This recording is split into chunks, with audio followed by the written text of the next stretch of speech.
Amigos, ¿cómo están? ¿Cómo andan? Espero que anden bien, espero que hayan salido bien abrigados porque afuera hace un frío, no diré polar, pero quizás Siberia, bueno, Siberia sí, porque ahora dicen que está a 38 grados en Siberia, así que no tan siberiano, pero hace frío. Amigos, arrancamos la máquina de pensar, estamos con Javier Lasval, ¿cómo le va? En controles de emisión, y Carolina Cuadro en la producción de este programa, amigos, y Oscar Nieto está ahí haciendo el apoyo psicológico. Vamos a comenzar este programa. Hoy vamos a estar hablando de ciencia ficción y otras cosas más, uruguaya y latinoamericana. Para eso vamos a darle la bienvenida, bueno, a un hombre de la casa, Ramiro Sanchís. ¿Cómo andás? ¿Andás bien? ¿Cómo andás, Pablo? ¿Todo bien? Bien, bien, pero esta vez a Ramiro lo tenemos como escritor y como editor, una faceta inédita, ¿no? Sí, exacto. Es un Ramiro, es otra versión de Ramiro, es la versión 3.0. 3.0, la versión editorial. Y a Víctor Raggio, ¿cómo andás, Víctor? ¿Andás bien? Hola, ¿qué tal? Bien, un gusto estar acá.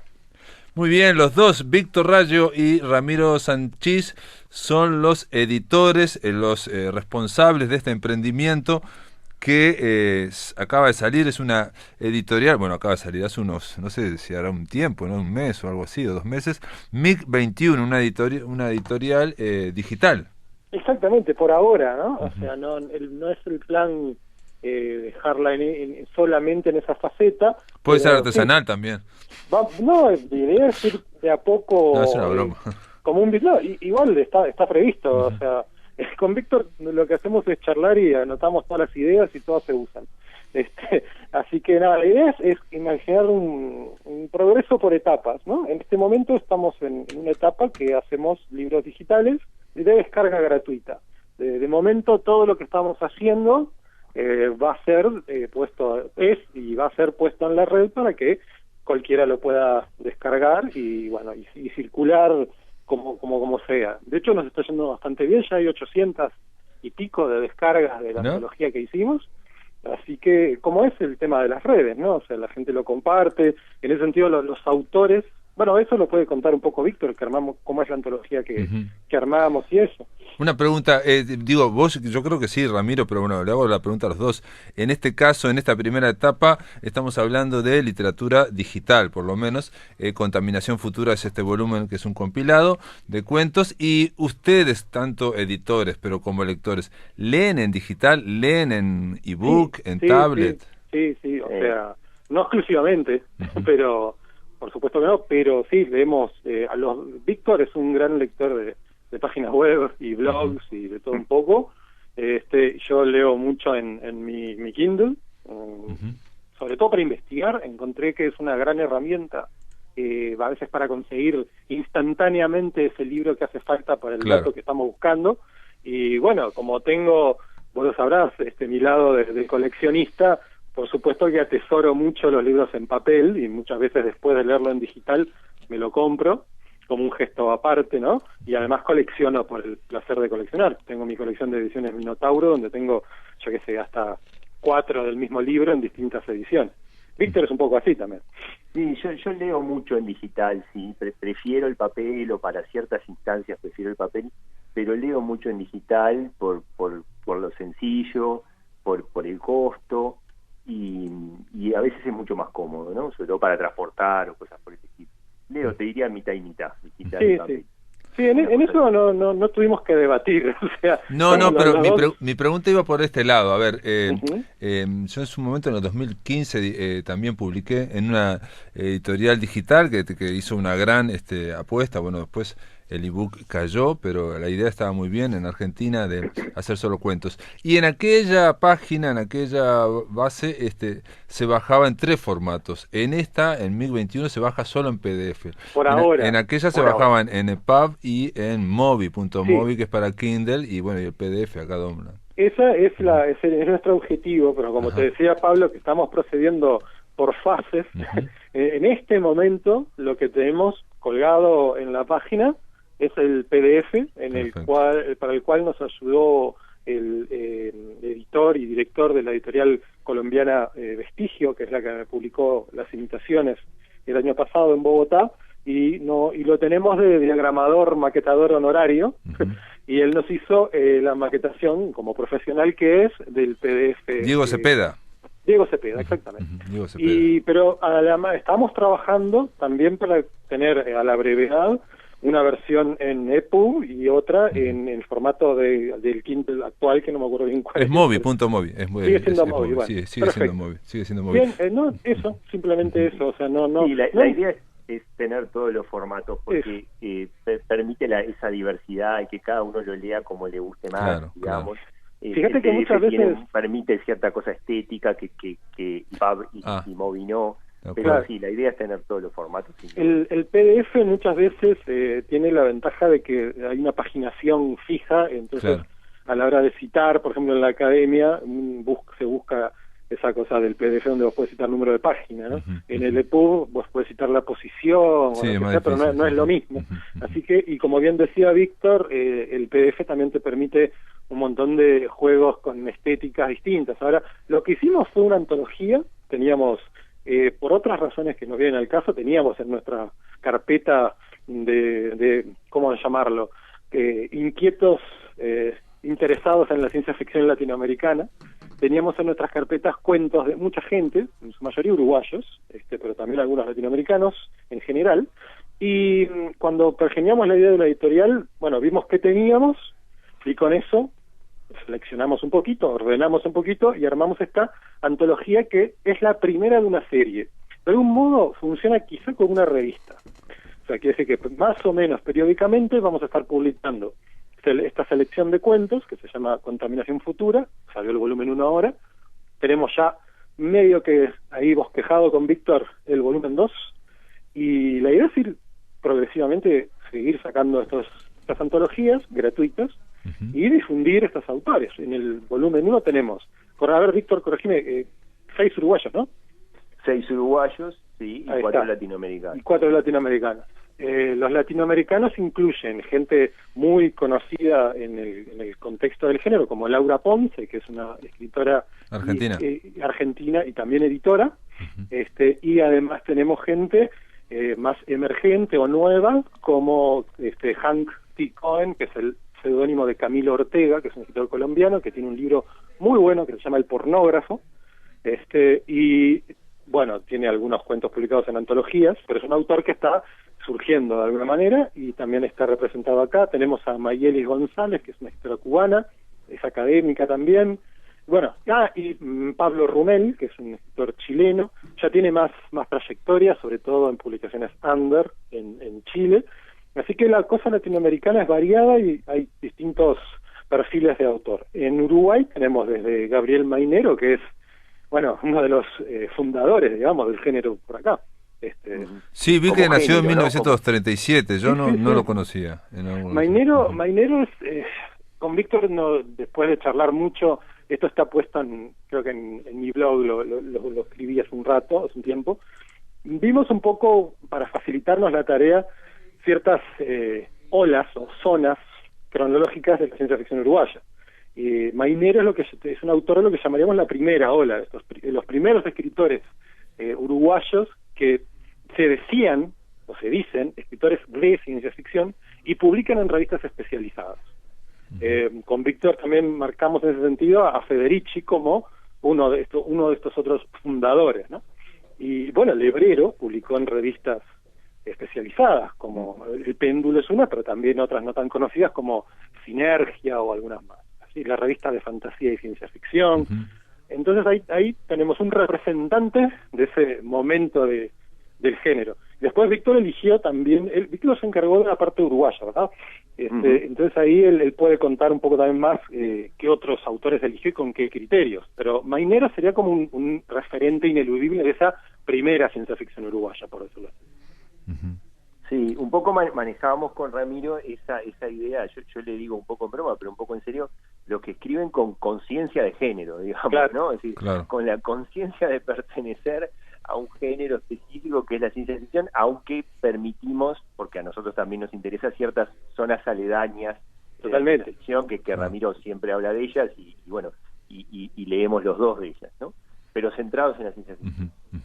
En un género que en Uruguay no contaba con demasiado prestigio, creo, claro, ¿no? Intelectual. Bueno, en realidad en ninguna parte del mundo, Sí, ¿no? en una primera instancia, ¿no? Digo, obviamente hay autores que se consagraron y que ahora todo el mundo lee y son hasta referencias hasta triviales, digo, cualquiera habla de Ballard o de Philip Dick porque son autores que han trascendido, como se veía, de ese círculo de la ciencia ficción, ¿no? Claro. En el caso de Uruguay lo que pasa es que nunca hubo, ni lo hay, un mercado que permita la multiplicación, por decirlo así, de publicaciones.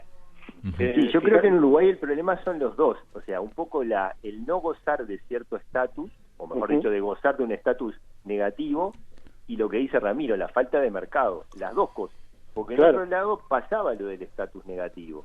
Pero había mercado. Pero tenía mercado. Claro. Fandom y gente que compraba. Digo, Francia, así más lejos. Digo, hay comunidades muy activas del género en Francia y de todas formas uno puede pensarlo como un género menor en el contexto de que no es lo más representado.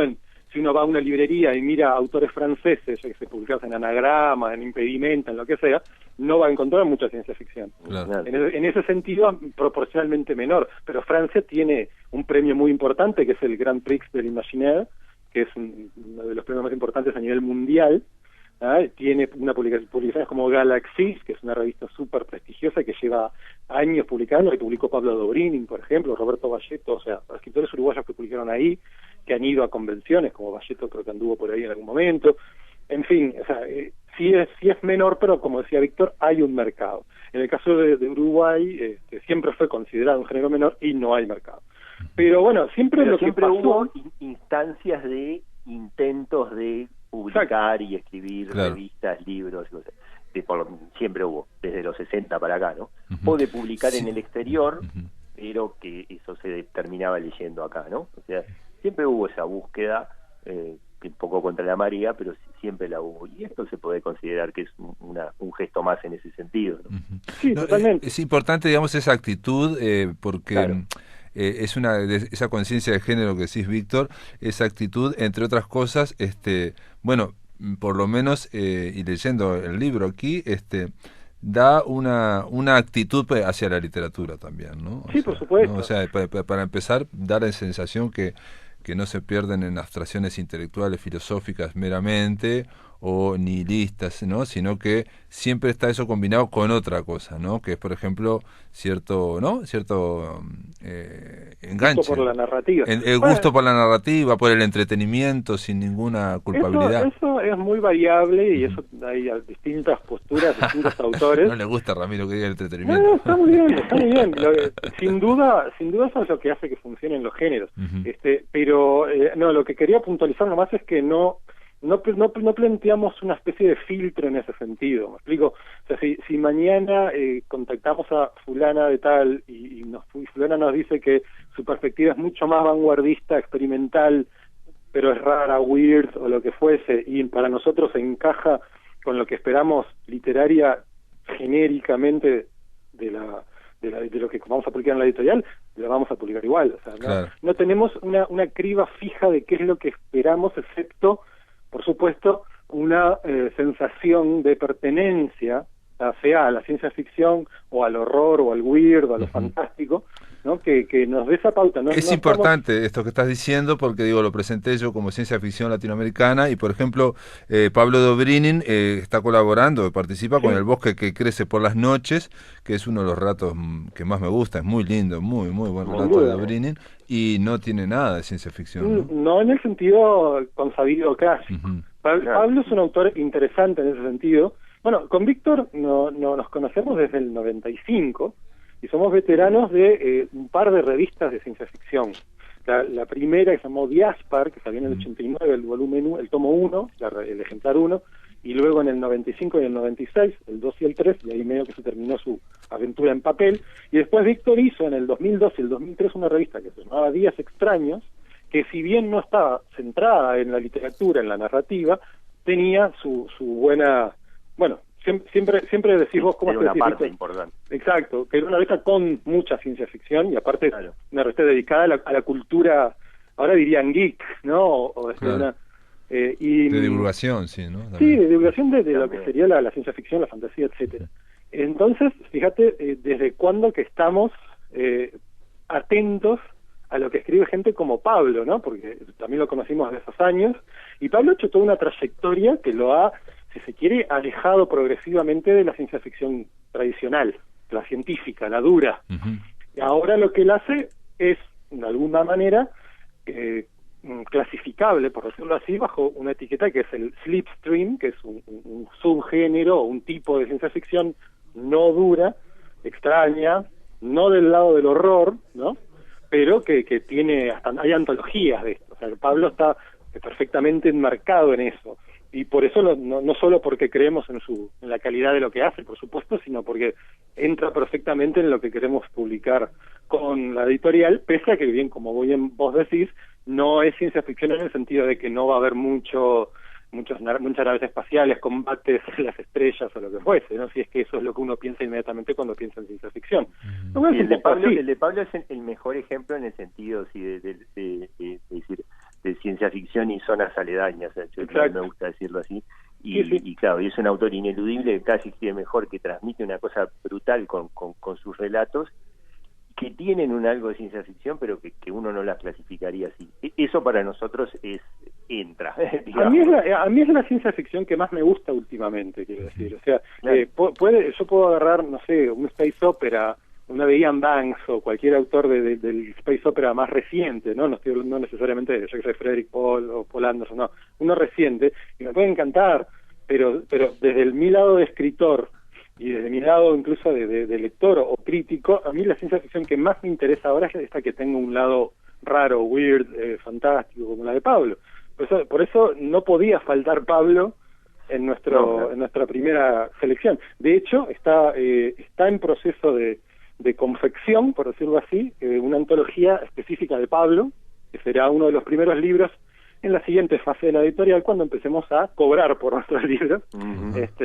Pero bueno, por el momento, el primer tomo gratuito, Pablo tenía que estar, ¿no? Entonces, ahí, sí, aparte es creo que es mi cuento favorito del libro El Mar Aéreo. Es un gran cuento, sí, es un gran cuento de un libro que sacó el primer premio nacional de literatura aquí en Uruguay. Vamos a hacer una pausa, amigos, aguanten en línea, espérenme, por favor, y después de la pausa, amigos, seguimos en La Máquina de Pensar. Estamos conversando con Ramiro Sanchís y Víctor Raggio. Los dos son editores de esta editorial que se llama MiG-21. A la vuelta vamos a preguntar de dónde salió ese nombre, pero esperen.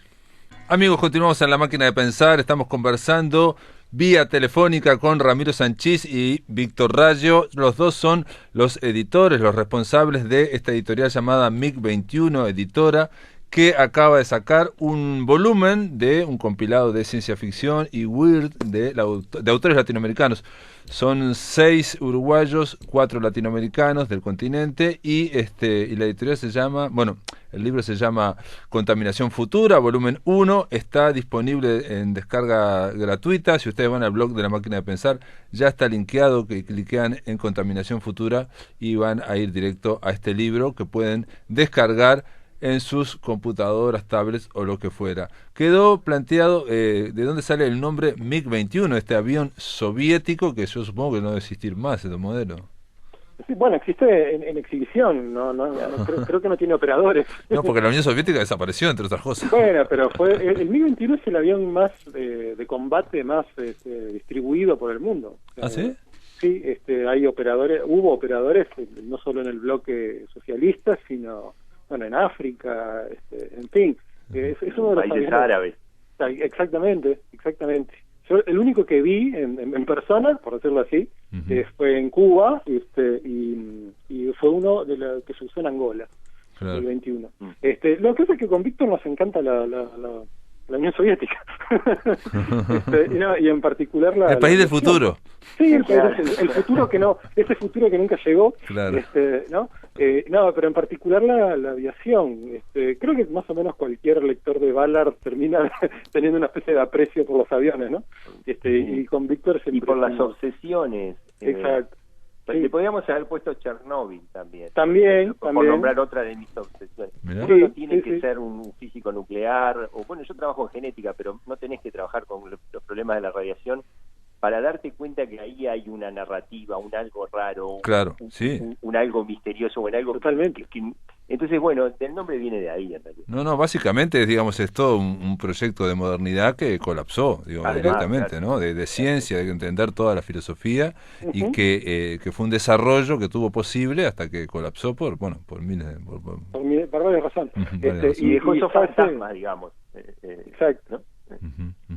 ¿No? Mark Fisher, ¿no? Los fantasmas de la vida y la ontología, bueno, y cada uno de nosotros llegó a pensar este nombre de distintos caminos, pero coincidimos enseguida en Y otra esto, pregunta que puede ser muy tonta, pero digo, ¿por qué le pusieron compilado de relatos de ciencia ficción y weird y no una antología? Porque digo, bueno, puede ser volumen porque 1, volumen está 2. buena la pregunta, porque creo que la antología plantea siempre ese concepto de selección con criterios de representatividad, importancia histórica o calidad literaria, o todo junto, Sí. ¿no? Vaya a saber uno qué es la calidad literaria, pero Sí. la importancia histórica creo que es algo más o menos fácilmente argumentable. Yo, por ejemplo, te puedo decir, debe haber un cuento de Mainero, de Federici, de cualquiera, de Félix Sobes, de cualquiera de estos primeros escritores, Tariq Carson, que en lo personal a mí puede no gustarme, otro puede no gustarle a Víctor, otro puede no gustarte a vos, pero es difícil argumentar en contra de la importancia histórica de un cuento que fue, pongamos,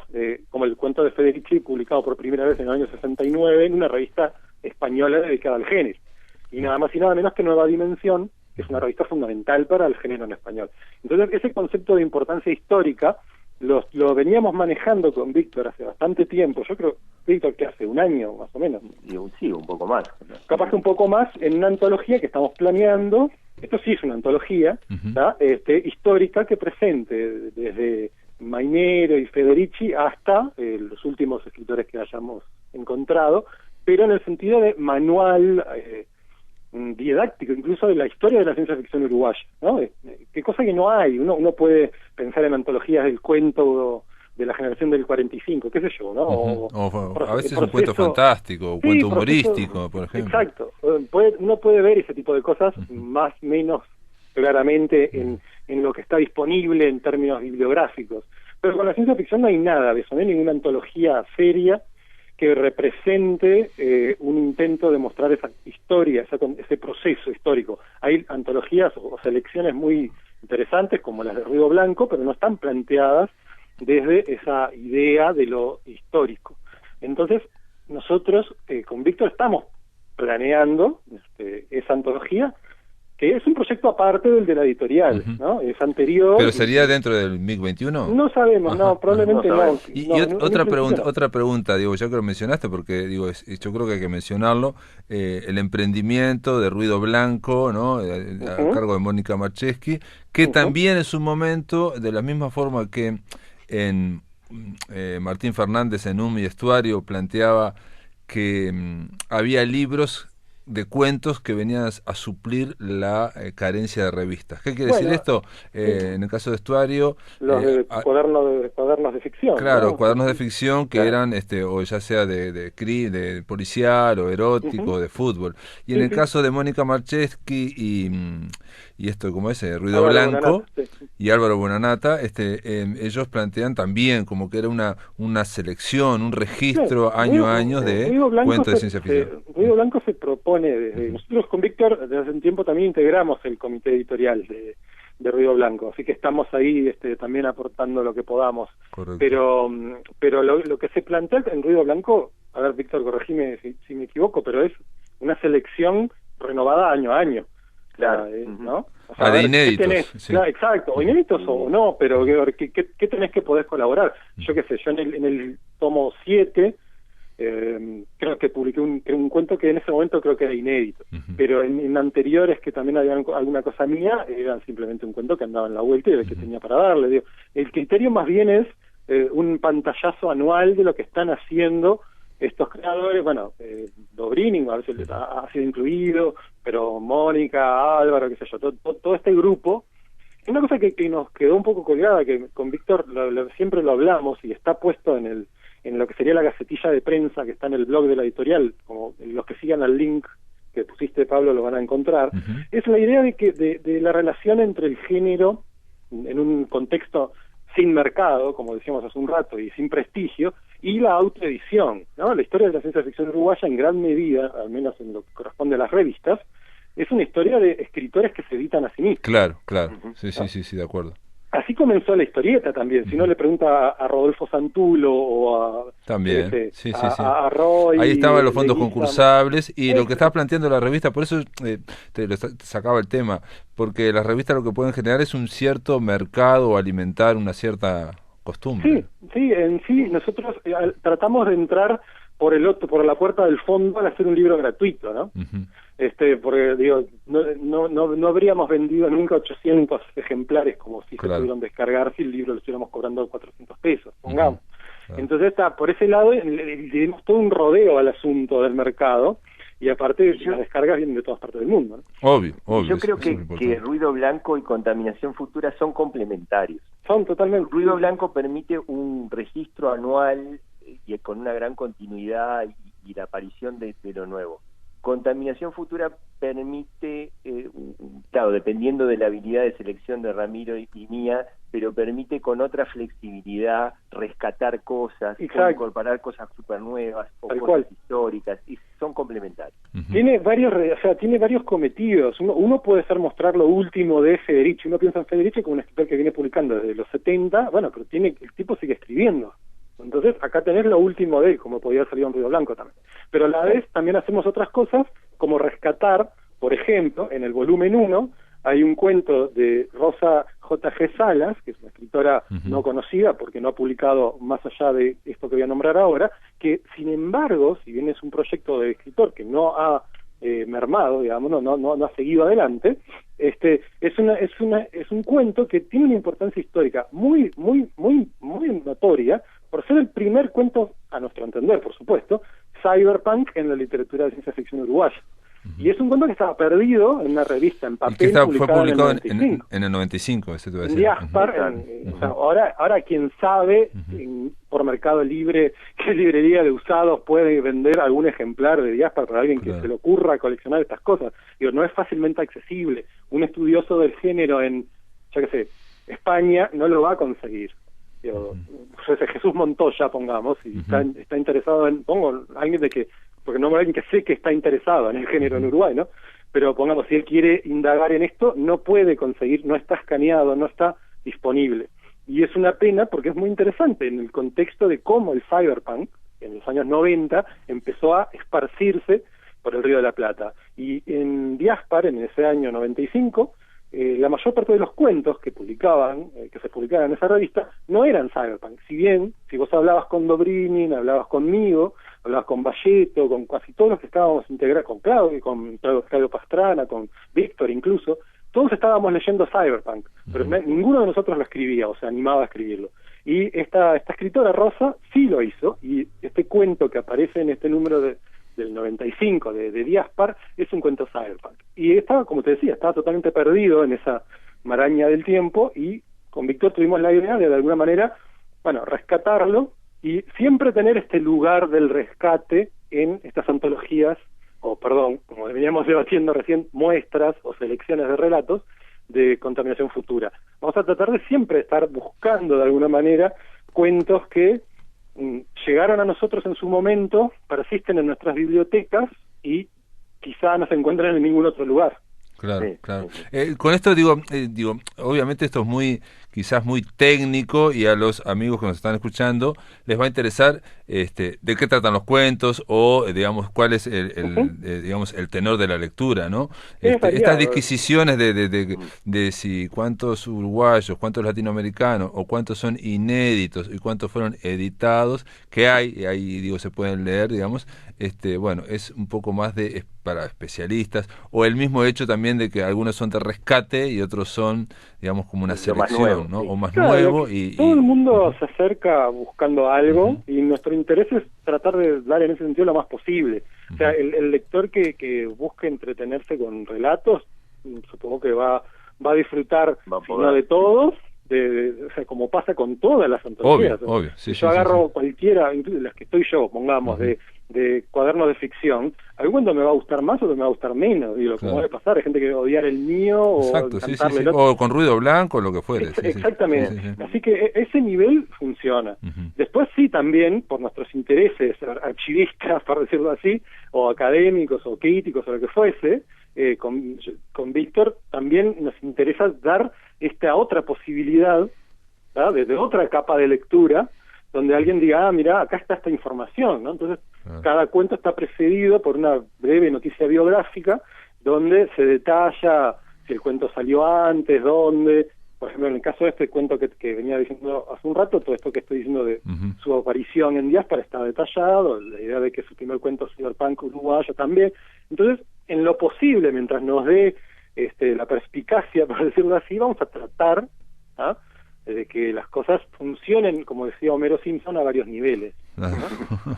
No, pero no es menor también el tema de la ficha que acompaña los cuentos, no es nada menor, para mí es importante, y a veces es la diferencia entre un compilado, una antología más o menos seria, y lo que puede ser un compilado de, bueno, pones cuentos, tuk, y se llama fulanito y ya está. O el mismo hecho también de que la ficha sea distinta. Perdóname, porque este tipo de libros o este tipo de compilados, una cosa que permiten es descubrir autores. Obvio. Claro, como obvio. lector. Obvio. Entonces esa es parte de la intención también, y parte de lo que está bueno. Claro, y funciona bien un libro, en que es un compilado que me regaló Ramiro y estoy descubriendo autores. Obvio. En ese sentido, American Monster. En el tema de las interconexiones y las redes, al tener un montón de escritores representados, cada uno con sus propias redes para difundir, eso hace que los lectores de, pongamos, Laura Ponce, de pronto, teniendo este libro, pueden ver que en Uruguay estaba este tipo llamado Mainero, que desde el año 72, capaz que no tienen la menor idea, y aunque el cuento no sea el que más les vaya a gustar, o capaz que les encanta, lo que sea, pero al menos tienen la noción, la idea, de que, mirá, hay un tal Gabriel Mainero en Uruguay, ¿verdad?, que es una figura clave para la historia de la ciencia ficción uruguaya. El tipo fue el fundador de la primera librería especializada de cómics y de ciencia ficción y fantasía, que era el Rincón del Coleccionista, donde fuimos todos los fanáticos del cómic en algún momento, en esas épocas, ¿no?, donde cuando no había otras revisterías, otras comiquerías. Entonces, alguien desde afuera, ¿no? No, internet, claro. En el caso de Laura Ponce, yo te comentaba de la editorial Digital, y digo, los dos publicamos en Outsider, se llamaba, ¿no? Y aparte en el mismo año, 2015, Cosmografía General es el libro que publicó Laura Ponce, y después lo amplió, digamos, allá en España como Cosmografía Profunda. Salió en España, exactamente. Bueno, y ella tiene su propia editorial, y ha publicado libros, publicó su revista, entonces también, ¿no? Alguien capaz que en, no sé, Colombia, pongamos, que lea a Hank y tiene el pornógrafo y le encanta y sigue la editorial Vestigio y todo lo que está pasando con la ciencia ficción en Colombia, y bueno, ahora puede enterarse de no solo esta ciencia ficción uruguaya, sino quizá no conocía a Laura Ponce. Y puede bajar de Laura Ponce el libro entero, Cosmografía General en Outsider, que está disponible gratuitamente. Entonces estamos como uniendo, ¿no?, haciendo nodos, y creo que de eso se trata en estos momentos. Perfecto. Bueno, muy bien. Ramiro Sanchís, Víctor Rayo, quedó hecha presentada esta editorial llamada MIG21 Editora, que por ahora es digital y veremos en un futuro, pero lo que está planteado es que, reitero amigos, pueden ir a través del blog de la máquina o simplemente poner MIG21 Editora y van a ir a Contaminación Futura, volumen 1, lo pueden descargar gratuitamente y leer y ver si todo lo que dijimos aquí tiene algo de verdad o es todo una fantasía de ciencia ficción de Ramiro Sanchís y Víctor Rayo, que se han convencido uno al otro de que esto es así. Yo vengo tratando de convencer a Víctor hace tiempo, creo que en alguna cosa lo he logrado.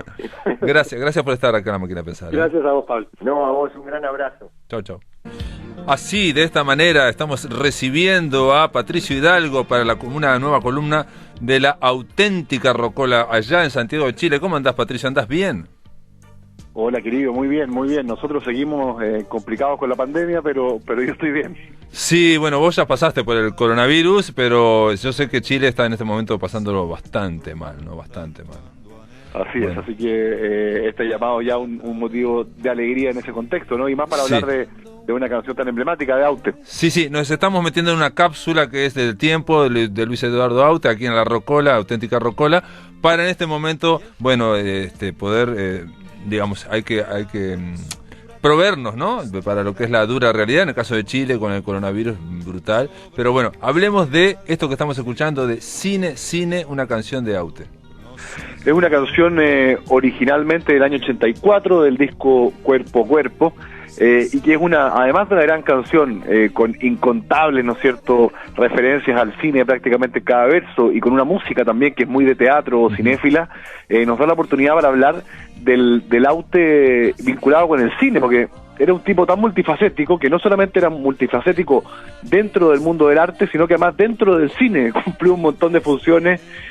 Fue auxiliar, fue director, fue actor, compuso banda sonora, incluso en eso se hizo documentales sobre él, incluso en eso era inabarcable, ¿no es cierto? Así que nos da también esa oportunidad, además de hablar de una gran canción, hablar de una de las áreas de pasión de Aute, ¿no? Sí, él lo dijo en su momento, Luis Eduardo Aute, que su gran vocación era el cine y obviamente era la pintura, pero vio que la pintura era re complicado y que según se pasaba todo un año para una exposición que después llegaba en un día, en 2 días se agotaba, que no iba nadie más, y entonces le parecía muy grande. Entonces el cine realmente le pareció que era el espectáculo popular, ¿no? Pero tampoco tuvo demasiada suerte porque hizo cosas rarísimas, estuvo hasta en el rodaje del Cid, una cosa así, de Anthony Mann, ¿no? Una cosa increíble, rodando. Sí. Sí, partió como auxiliar de director en rodaje, que es Cleopatra, en el año 62, La vida magnífica. Luego hizo algunos cortos, ¿no es cierto?, en los años 70. En los 80 dirigió un largometraje que fue una especie como de episodio para la televisión española. Recién, yo creo que en el siglo XXI hace cosas verdaderamente identitarias de Aute, por llamarlo así. Un perro llamado Dolor, el 2001, donde él además dibujó, realizó y animó junto con la banda sonora, y que obtuvo un premio al Goya como mejor película de animación. Así que ahí yo creo que hay un triunfo ya del 2001. Perdón, que la dibujó a mano, dibujó todos estuvo como cerca de 4 años, una cosa así, 5. Sé que estaba el hijo de Aute, lo menciona en el documental y dice que creían, ya se habían empezado a preocupar, ¿no? De que parecía que, porque él se metió en ese camino solitario y bueno, apareció con un perro llamado Dolor. Claro, pensaron que no iba a salir, ¿no? Sí, pensó que estaban bordeando la locura. Otra característica de su vínculo con el cine es que le hacía un poquito el quite al cine más comercial o al cine más masivo, pudiendo hacerlo. Por ejemplo, en los 70 uno podría pensar que podría haber compuesto música para Saura o para Erice, qué sé yo. Pero, por ejemplo, una de las primeras que le puso música fue a una que se llamaba Los viajes escolares, que era la primera película de un autor, Jaime Chavarri, o sea, sí. Apostando también por lo más novedoso. O sea, incluso también ahí tenía un espacio de solidaridad, por llamar así, o de apuesta en el sentido más noble de la palabra, ¿no es cierto? Uno pensaba en cantantes que fueran además directores de cine, no es lo más común, ¿no es cierto? Y cuando Leonardo Fabio. Entonces, claro, yo pensaba en Leonardo Fabio, que era un gran director de cine y cuyas canciones son aquellas cosas que nos dividen como amigos, porque a mí me gustan mucho, pero acepto que no son lo más sofisticado que existe. Pero en ese caso Fabio, y parte de lo entrañable de su música, es que es música al servicio de las películas, ¿no? O sea, todas estas canciones que dice El niño que miraba, por ejemplo, y El niño que miraba es porque había un niño mirando en la película. O sea, había una cosa que era tributaria a la otra. Lo que pasa es que le fue muy bien después a nivel masivo con la música. La búsqueda de Aute, en cambio, en el cine y en la música es muy distinta, en la pintura también es muy distinta, entonces son como trozos de una estrella con muy distinto alcance, ¿no es cierto? Sí, es un artista poliédrico, tiene muchas caras, y hay que decir también que estamos hablando ahora en concreto de la actividad de Aute dentro del cine, que no fue menor, fue bastante desarrollada en muchas cosas, no solo bandas sonoras, en fin. Bueno, Jaime Chavarri, que vos lo decías, que él estuvo desde el principio, después Chavarri filmó un documental sobre Aute, eso te lo tengo que pasar, pero también se podría hacer, yo pensaba viniendo para la radio, que se podría hacer toda una antología de canciones de Aute que mencionan o tienen referencias al cine, a directores o actrices o actores.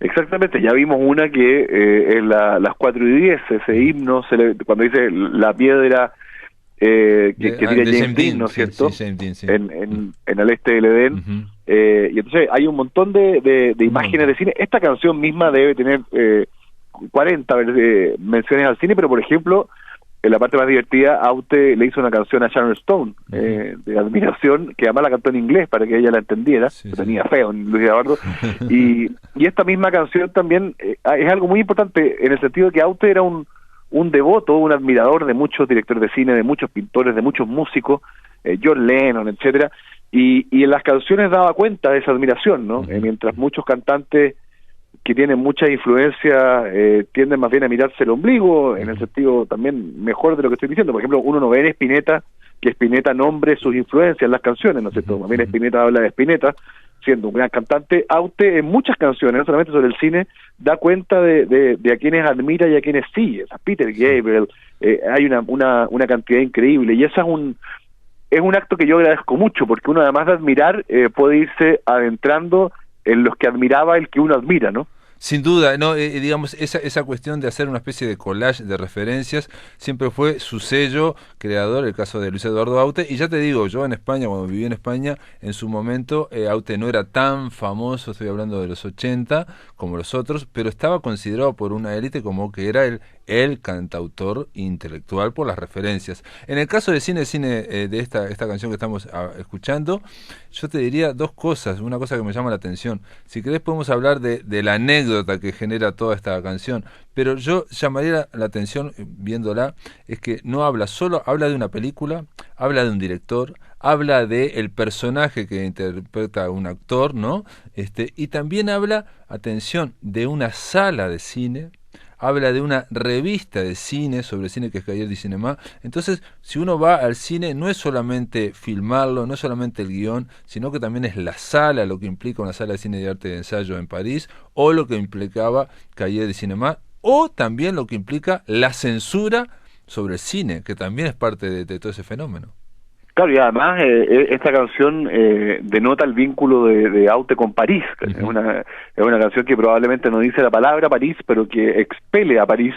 Y es un cine también que se está acabando, ¿eh? O sea, uno piensa en los formatos de reproducción de Netflix o tal, toda esta parafernalia en torno al cine, el tipo que cortaba los boletos, la sala, la cortina, todo ese tipo de cosas en todas las revistas de cine, todas aquellas cosas que conformaban el mundo de Aute, no sobrevivieron a Aute, digamos, claro, ¿no? Claro, de acuerdo. Y eso también es así como cuando uno escucha futbolistas que dicen que más que la cancha lo que echan de menos es el camarín, qué sé yo, toda la atmósfera en torno a Aute también era un enamorado, como tú dices, de todo aquello que rodea el cine, y nuevamente en pocos minutos es capaz de nombrarlo casi todo, ¿no? Sí, y aparte un detalle que es lo más importante quizás, es hacer una canción con una impresión personal, con algo que le pasó a él, que lo impresionó, y entonces va mencionando, reitero, a los 400 golpes de Truffaut, que es una de las películas fundadoras de la Nouvelle Vague, menciona la Nouvelle Vague, la nueva ola francesa, menciona a Antoine Duanel, que es este pequeño desertor, que es el personaje que después Truffaut, interpretado por Jean-Pierre Loh, que iba después a irse agrandando, iba creciendo y lo iba a ir filmando durante un par de películas, pero después menciona, y yo te escuchaba, Patricio, de que nosotros podemos escuchar a Aute ahora con internet, es una cosa muy diferente a escucharlo sin que había internet antes, ¿no? Antes de internet. Por ejemplo, yo escuché esta canción y Henri Decaille, no sé quién era, pero visto por los grises de Henri Decaille.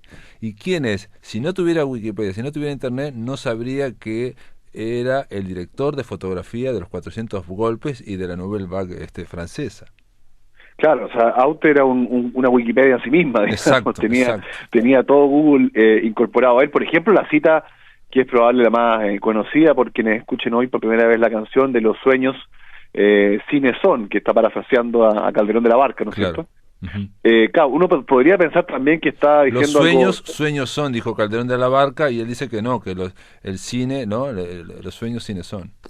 Y si a mí me apuras un poco, está pensando, o al menos dialoga muy bien con el cuento de Onetti, con Un sueño realizado, ¿no? En que una persona una mujer le paga a un grupo de personas para que representen una obra de teatro que soñó, ¿no? O sea, nuevamente Sí, ese sí, vínculo sí, entre sí. realidad, ficción, mundo En onírico. en el cuento de Onetti es un momento en el que quiere llevar adelante porque es un momento de felicidad intemporal, ¿no? Y él acá lo que está diciendo en esta canción, lo voy a contar porque era lo que contaba antes de cantarla, ¿no? Cada vez que canta, él decía que en el franquismo había censura, ¿no?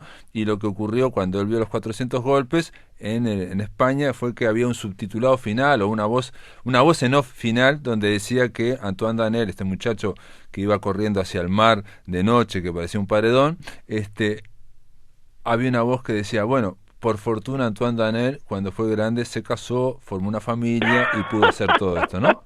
Él lo contaba eso. Y el tema es que ellos también decían, se reían, mirá la censura franquista. Pero al cabo de 25 años, Truffaut filma a Antoine Danel casándose, haciendo una familia y haciendo un hogar burgués. Entonces, él decía que la censura travestida en voz en off sobrepuso al pesimismo del autor, nos hizo ver que un mundo cruel se salva con una homilía fuera del guión. Y al final, dice, el día tan llegó, previsto por los grises Henri de Caille, cuánta razón tuvo el censor, Antoine Danel murió en su domicilio conyugal. O sea, 25 años después, lo que había puesto un censor franquista se cumplió. Es maravilloso, es un cuento en sí mismo, ¿no? Bueno, eso que acabas de contar es otra gracia que, ya que esto es un devocionario, una forma de homenajear a Aute, Sí. qué gran presentador de canciones era Aute, ¿no? Que es una cuestión que no todos los artistas tienen, pero antes de cantar Giraluna o antes de cantar cualquier canción, Aute te contaba una historia mezclando la solemnidad del escenario con la intimidad de una taza de café, como esta, por ejemplo, que es casi tan importante como la canción, la historia que cuenta antes, ¿no? No, y aparte de lo que yo te decía de las buenas canciones, que salen de una impresión personal, de una experiencia personal, por más que después tengan muchísimas, insisto, referencias cinéfilas, y de hecho, el hecho de que acá va a hablar del cine, y entonces va a hablar de todo el cine. Yo no sé si lo pensó, ¿no? Pero habla del cine como teatro para ir a ver el cine, le dice, atención, me enteré también por Wikipedia, ¿no? Le Mac Mahon, eso pasó. Es un cine de arte y ensayo de París, donde se estrenaba la Nouvelle Vague, ¿no? Entonces estamos hablando del cine como lugar para ir, del cine como medio, y después de la censura, de la revista, lo que decís vos, lo que ponía toda una experiencia cinematográfica que ahora obviamente ya no está, todo es web y streaming. No, totalmente, además, y además, una canción en que la música también parece como una música de cuando se tocaban las canciones y había una banda en vivo tocando al mismo tiempo que la película, que eso ocurrió en Chile hasta entrado del siglo XX. Es una música teatral, cinematográfica, y por ejemplo hay 3 idiomas en la canción. O sea, todo esto que podría ser una especie como una cuestión muy erudita, intragable, es además con esa liviandad, con esa armonía de la voz de Aute, que le hace una canción muy oreja. O sea, muchos van a quedar después cantando camino a la casa, cine. Vamos a oír lo que se nos fue la hora, digamos, vamos a ir cine de Aute. De un mundo de Aute, ¿no es cierto?, que se abre más allá de las canciones, y me quedo con la sensación después de escucharla de algo que no tenía pensado decir, pero salió en la conversación, como las buenas conversaciones, ese cine que se nos está yendo, ¿no? Ese mundo que se está acabando. Sí, de acuerdo.